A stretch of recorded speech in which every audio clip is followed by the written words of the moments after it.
Olá, estudantes da segunda série do ensino médio, sejam bem-vindos a mais essa aula do conteúdo integrado aqui no Centro de Mídias.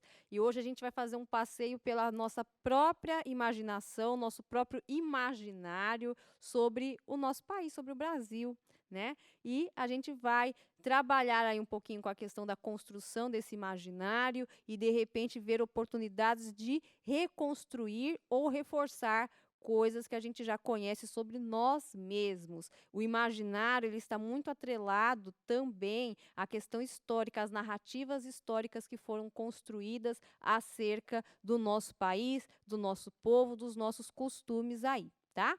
Para a gente começar o nosso trabalho de hoje, vamos conhecer o objetivo, os objetivos e as habilidades que trabalharemos. Os objetivos da nossa aula são apresentar documentos históricos relativos ao período da colonização portuguesa na América, com destaque para aqueles que retratam a interação entre indígenas e portugueses no século XVI. Relacionar o ideário do colonizador com o imaginário do brasileiro sobre si, que permeia o senso comum e suas correspondências com o olhar do outro. As habilidades do currículo do Estado de São Paulo são associar as manifestações culturais do presente aos processos históricos de sua constituição e comparar diferentes pontos de vista sobre situações de natureza histórico-cultural, identificando os pressupostos de cada interpretação e analisando a validade dos argumentos utilizados. A gente vai começar com uma reflexão acerca de uma imagem, mas eu tenho certeza que o que se representa na imagem vocês já devem ter passado na vida de vocês em outras situações. Dá uma olhadinha. Você, estudante, já vivenciou alguma situação que, por algum motivo, se sentiu diferente de outras pessoas? Nessa imagem, a gente tem a representação do que teria sido a chegada de Cristóvão Colombo na América. Então, essa imagem representa à direita o Cristóvão Colombo olhando para um nativo americano. Só pela postura, pelas vestes dos personagens, a gente já consegue imaginar o tamanho do choque cultural que deve ter havido aí entre colonizadores e nativos da América. Para a gente aprofundar um pouquinho mais essa questão, nós vamos fazer uma leitura compartilhada, né? Eu leio daqui, vocês leem daí. Se o professor aí do presencial quiser pausar a tela, ler junto com os estudantes, fazer inferências, fique à vontade. A gente vai ler 2 trechos da carta do Pero Vaz de Caminha. Uma falando da visão deles, portugueses, sobre os indígenas, e outro trecho falando do inverso. Vamos lá? O fragmento 1 está aí. Mostraram-lhes uma galinha. Quase tiveram medo dela e não lhe queriam pôr a mão. Depois pegaram, mas como espantados. Deram-lhes ali de comer pão, peixe cozido, confeitos, fartéis, mel, figos passados. Não quiseram comer nada daquilo e, se provavam alguma coisa, logo a lançavam fora. Trouxeram-lhes vinho em uma taça. Mal lhe puseram à boca. Não gostaram dele nada, nem quiseram mais. Viu um deles umas contas de rosário brancas, fez sinal que lhe as dessem, e folgou muito com elas, e lançou-as ao pescoço. E depois tirou-as, e meteu-as de volta no braço, e acenava para a terra, e novamente para as contas, e para o colar do capitão, como se dariam ouro por aquilo. Então, esse fragmento da carta do Pero Vaz de Caminha, ele está retratando uma interação que os portugueses tiveram com os indígenas, né? Oferecendo alguns alimentos a eles, mostrando um animal que para o indígena era desconhecido, que era uma galinha, né? Eles ficaram um pouco assustados. Depois o indígena se interessou por um colar ali, e a interação foi acontecendo, mas na base de muito estranhamento. Vamos ver o segundo fragmento? A feição deles é serem pardos, um tanto avermelhados, de bons rostos e bons narizes, bem feitos. Andam nus, sem cobertura alguma, nem fazem mais caso de encobrir ou deixar de encobrir suas vergonhas, do que de mostram a cara. Acerca disso, são de grande inocência. Ambos traziam o beiço de baixo furado e metido nele um osso verdadeiro, de comprimento de uma mão travessa e da grossura de um fuso de algodão, agudo na ponta como um furador. Metem-nos pela parte de dentro do beiço, e a parte que lhes fica entre o beiço e os dentes é feita a modo de roque de xadrez. E trazem-no ali encaixado, de sorte que não os magoa, nem lhes põe estorvo no falar, nem no comer e beber. Então, aí já é o estranhamento do português em ver a característica física, as feições, né, os adornos que os indígenas utilizavam no corpo, né? Então, de novo, é um estranhamento, é um choque de culturas, né? E aí vocês imaginam, essa carta do Pero Vaz de Caminha, ele estava reportando a Dom Manuel, rei de Portugal, né, dizendo, olha como são as terras, né, de Vossa Majestade, as pessoas que tem aqui, né? Então, a partir desse tipo de relato, começa a se construir um imaginário. Imagine o rei Dom Manuel lendo a carta, ele vai começar a criar a imagem mental ali. E assim, a memória começa a ser construída, tá? Vamos ver um pouquinho sobre a visão dos indígenas segundo os colonizadores. Olha essas duas imagens que vão aparecer aí na tela.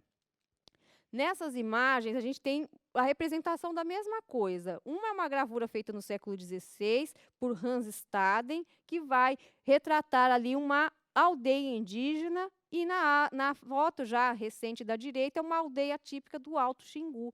Até aí me parece que está fiel, né, à realidade, né? Olha só a gravura do Hans Staden, né? Tem ali as estruturas das ocas, né, das casas com um pátio no meio, a gente consegue identificar a mesma característica na fotografia. Então, esta imagem ela consegue retratar aí o que foi o que ele estava vendo de verdade, né? Consegue trazer alguma fidedignidade ao real.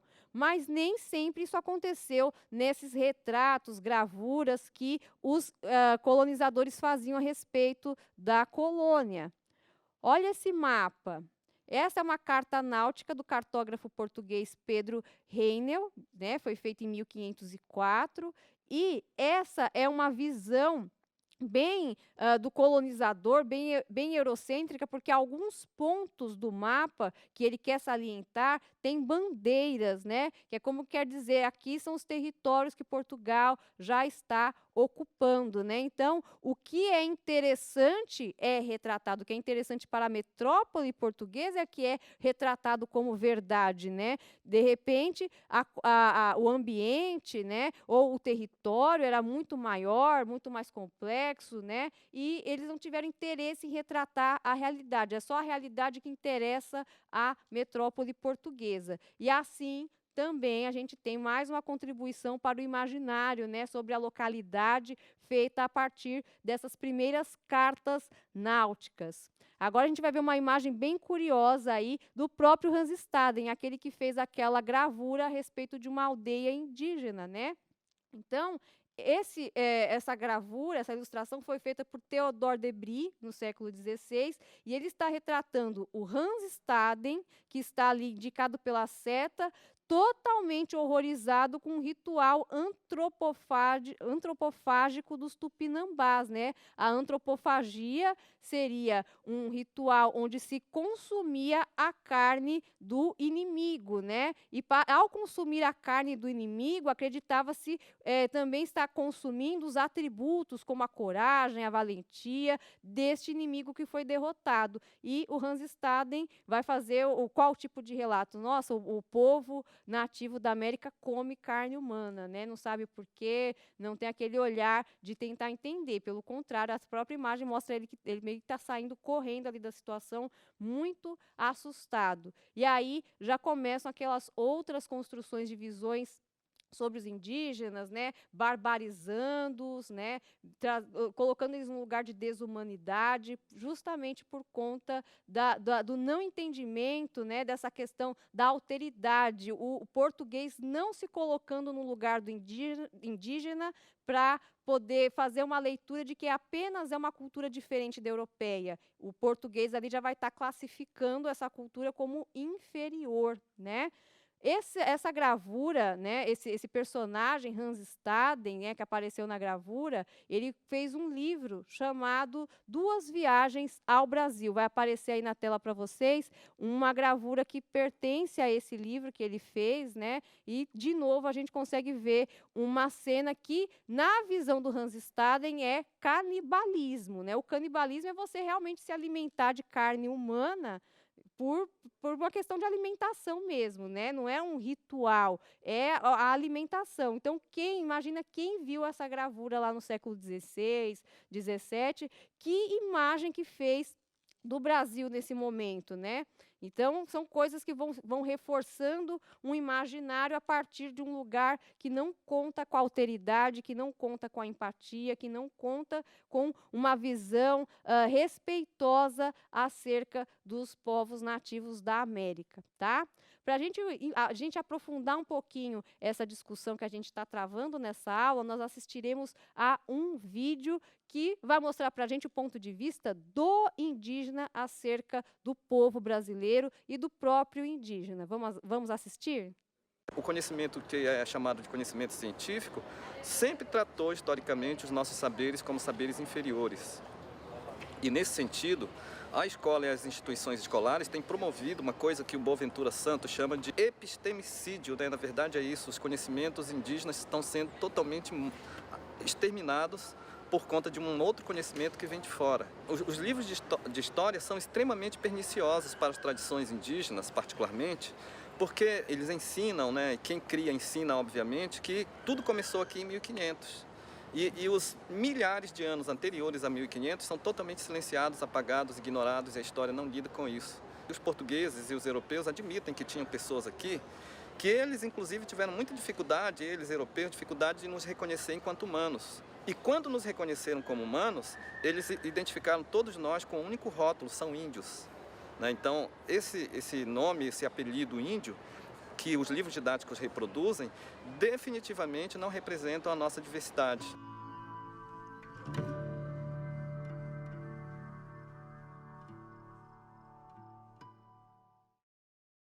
Vejam aí que interessante, né? Os saberes dos povos indígenas foram se perdendo, né, por conta da chamada aculturação que ocorreu principalmente, né, de uma forma muito contundente, muito forte durante o período colonial. Eu vou deixar aí na tela para vocês o nome completo do vídeo.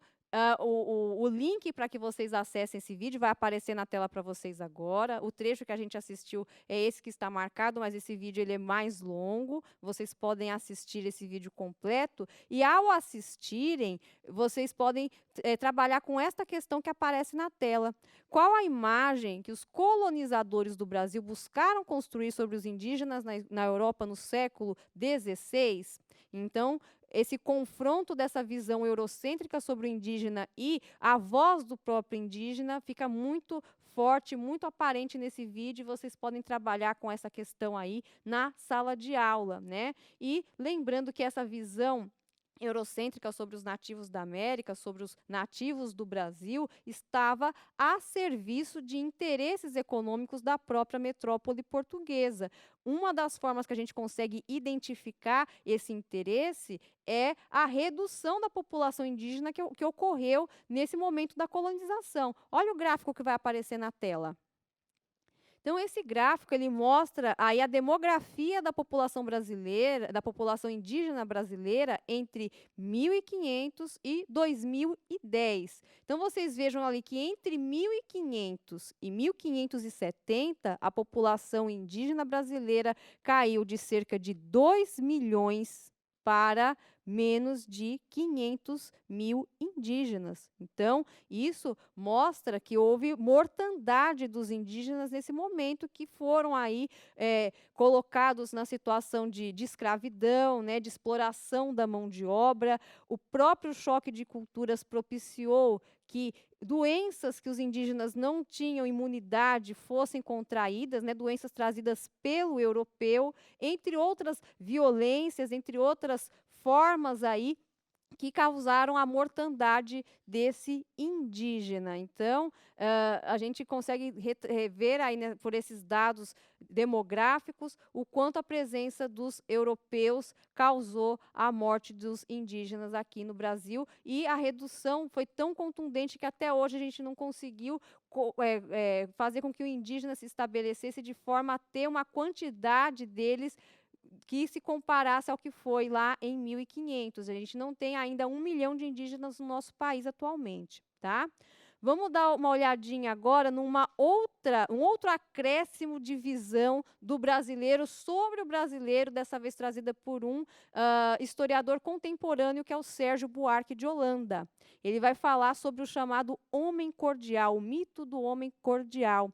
De acordo com o Sérgio Buarque de Holanda, né, com as visões que ele tratou nesse livro chamado Raízes do Brasil, de 1936, o brasileiro tem virtudes de hospitalidade, de generosidade, né? Todo mundo fala assim, o brasileiro é um povo hospitaleiro, um povo alegre, um povo receptivo, né? E essas virtudes, essas características do povo brasileiro são bem vistas, são elogiadas pelos estrangeiros. Então fica aquela coisa que parece que precisa do outro de fora validar alguma característica nossa para que isso seja um traço do caráter do brasileiro, né? Mais uma vez, essa permissividade com o olhar do outro sobre nós, né? O olhar do outro que vai dizer quem nós somos. Então, à medida, né, que se permanece viva e fecunda a influência dos ancestral, dos padrões do convívio humano, as raízes do caráter brasileiro se encontram no meio rural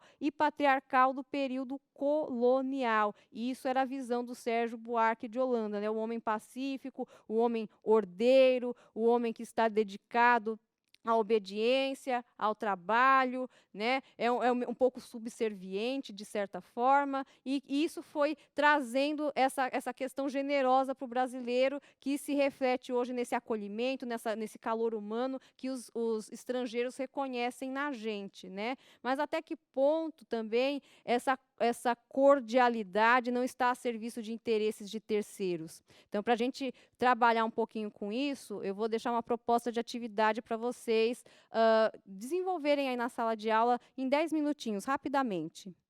Vocês podem organizar um debate, tá? Sobre esse ideário, se vocês concordam ou não com esse ideário do homem cordial, né, trazido pelo livro do Sérgio Buarque de Holanda, Raízes do Brasil.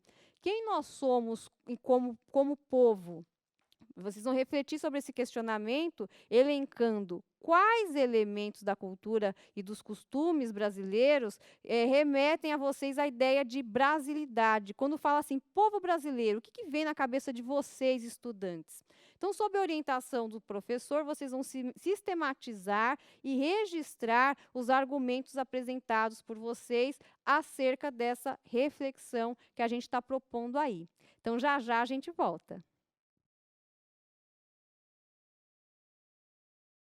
Legal, eu espero que vocês tenham feito bastantes reflexões, que vocês tenham pensado, que vocês tenham debatido e levantado aí, feito essa viagem interna, né, para vocês mesmos, para descobrirem o que para vocês, estudantes, é a brasilidade, o que é o povo brasileiro, quem nós somos. E a partir dos argumentos que vocês desenvolveram aí na sala de aula, agora a gente vai assistir um vídeo, vocês vão poder confrontar se a ideia de brasilidade que vai aparecer no vídeo é a mesma que vocês têm aí no imaginário de vocês. A gente então vai assistir um vídeo da ONU Brasil sobre o patrimônio mundial do Brasil e o desenvolvimento sustentável. Fique ligado nas imagens e vê se é a mesma imagem que passou na sua cabeça aí. Vamos lá?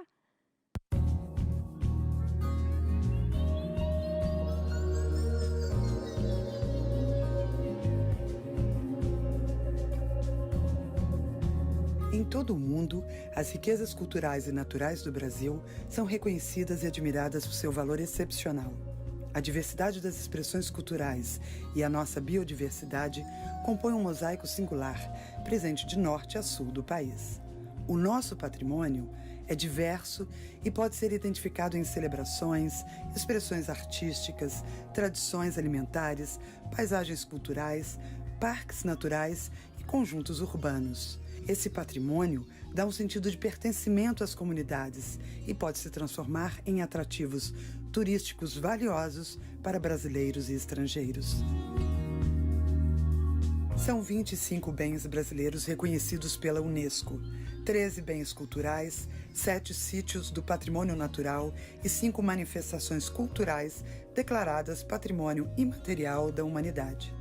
Preservar e valorizar as características que levaram à titulação como Patrimônio Mundial são ações que exigem participação ativa da comunidade e esforço contínuo dos governos municipais, estaduais e federais. Valorizar o patrimônio é manter viva a memória e a cultura de um povo, promovendo o desenvolvimento socioeconômico local, fortalecendo a geração de emprego e renda e tornando o turismo cultural sustentável. Um novo olhar para o potencial do patrimônio cultural e natural pode fazer a diferença para o desenvolvimento de sua cidade.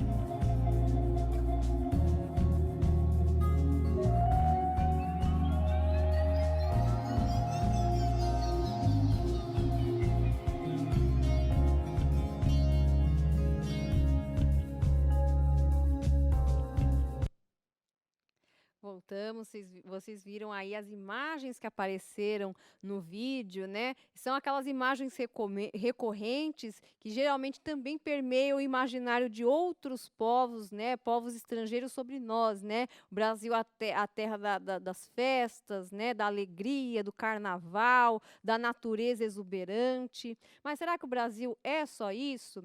Eu vou, antes da gente ir para a proposição final de atividade, deixar para vocês o nome completo do vídeo, também o link para que vocês acessem, possam assistir novamente esse vídeo, vocês o viram na íntegra e vocês vão pensar nessa reflexão. Será que a sua ideia de brasilidade se parece com essa apresentada no vídeo?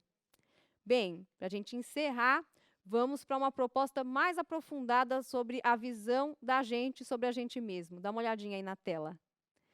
Qual visão de Brasil e de povo brasileiro você, estudante, construiria a partir da sua experiência como brasileiro? Então, não vai ser nada que alguém contou para você, é o que você viu, o que você viveu. Para responder a esse questionamento, vocês podem trabalhar com diversas linguagens: colagem, desenho, pintura, fotografia, produtos audiovisuais como vídeos e podcasts. E fica aí a inspiração para vocês trabalharem em cima dessa reflexão. A frase de Nelson Rodrigues que diz que o Brasil é uma paisagem. Será que vocês concordam com esta visão?